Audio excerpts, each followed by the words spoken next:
A dying boy of 13, a crown resting uneasily on his head, the weight of a crumbling kingdom on his fragile shoulders. His body was already in decline, ravaged by a terrible disease that had disfigured his face and was slowly robbing him of his senses.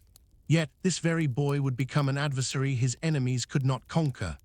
The story of Baldwin IV, the Leper King, is not a tale of a legendary warrior, but of a brilliant mind trapped in a failing body. It is a story of how a child, marked for an early grave, defied every expectation to become one of history's most remarkable leaders. To understand the man, we must first go back to the boy. Born in 1161, Baldwin was a prince of Jerusalem, destined to inherit a powerful Christian kingdom in the volatile Middle East, ruled by his father, King Amalric I. Life seemed a perfect path, paved with privilege and power, but a cruel twist of fate was waiting. Baldwin's tutor, William of Tyre, was a keen observer, a brilliant historian and a man of rare insight. During their lessons and playtime, William noticed something deeply troubling about his young charge. While other boys would cry out in pain from the scrapes and bruises of rough play, Baldwin would not. He showed no reaction to cuts and injuries, especially on his right arm and hand. Slowly, the numbness began to spread, and the wounds on his hand refused to heal properly. The pieces of this grim puzzle clicked into place for William, and the diagnosis was a death sentence in the medieval world: leprosy. In the 12th century, leprosy was seen as a punishment from God, a curse for one's sins. Sufferers were ostracized, forced to leave their homes and families and live in isolated colonies. They had to ring bells to warn healthy people of their approach, a permanent form of social distancing. The church preached that lepers were spiritually unclean, living a life akin to walking corpses. But Baldwin's royal blood afforded him a different fate. He was allowed to remain at court and continue his royal education. A grim irony for a boy who was being trained to command armies while his body was slowly betraying him. As he grew, the disease spread, marring his face and weakening his limbs. The very hands that were meant to hold a scepter and wield a sword were losing their function.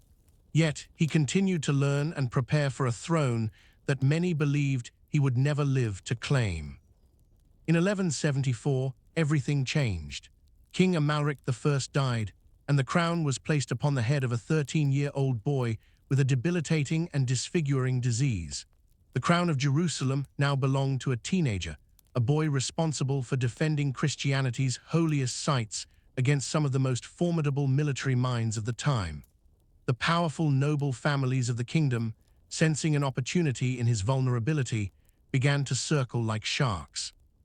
The regent, Count Raymond III of Tripoli, stepped in to guide the young king, but the internal political struggles were relentless. Everyone, from foreign allies to ambitious church leaders, questioned how a boy with leprosy could possibly lead. But Baldwin, despite his youth and illness, was not a fool. He proved to be a master of power games, dismissing untrustworthy advisors and promoting those he could rely on. He maintained stability in a fractured kingdom, a feat that would have been difficult for a healthy adult. He held public court appearances, forcing the nobles and the church to accept his legitimacy, even as his disease became more visible. He demonstrated that true leadership was not about physical strength, but about political cunning and intellectual acuity. His real test, however, was still to come, not in the halls of power, but on the battlefield. By 1177, the brilliant Kurdish general Saladin had united much of the Muslim world and was poised to drive the Crusaders from the Holy Land.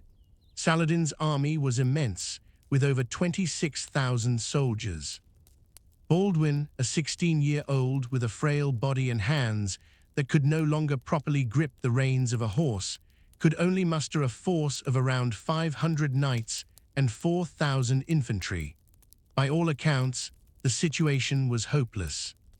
Yet Baldwin made a shocking decision. He would personally lead his outnumbered army against Saladin's forces. His attendants had to help him mount his horse, and his war council must have felt more like a medical consultation. His battle plan was a stroke of genius. Instead of a head-on confrontation, he would use speed and surprise. His scouts discovered that Saladin's army was scattered and exhausted from a long march. Near Montchesard, Baldwin launched a surprise attack. Saladin's troops were caught completely off guard, not expecting the Leper King himself to be leading the charge with such courage. Baldwin's small force smashed into the enemy like a tidal wave. The victory was one of the most stunning in Crusader history. Saladin's army was decimated, and he himself barely escaped with his life. The world was in awe. The boy, who was supposed to be dying of a shameful disease, had just delivered a crushing blow to the greatest military commander of the age. The victory at Montchesard was a testament to Baldwin's strategic brilliance, but it was just the beginning of a long and difficult struggle. As the years passed, his condition worsened. By the early 1180s, he could no longer use his hands, forcing him to rely on loyal officials to handle every decree and letter. He navigated the complex political landscape with remarkable skill, balancing the interests of native barons and newly arrived crusaders. He used truces and diplomacy to buy time against Saladin, a diplomatic strategy as shrewd as his military tactics. He ensured the fortifications of Jerusalem were strengthened even as he lost the ability to stand. In his final years, he was often carried on a litter, but he would still wear full armor at important ceremonies, a symbol of his unwavering resolve.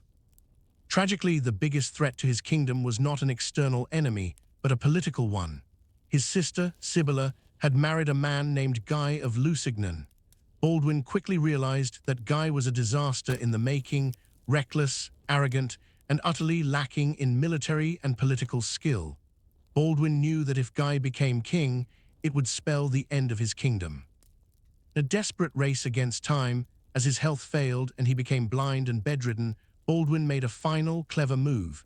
He crowned his young nephew as co-king, Baldwin V, appointing Count Raymond of Tripoli as regent. His goal was to bypass Guy entirely and secure the kingdom's future.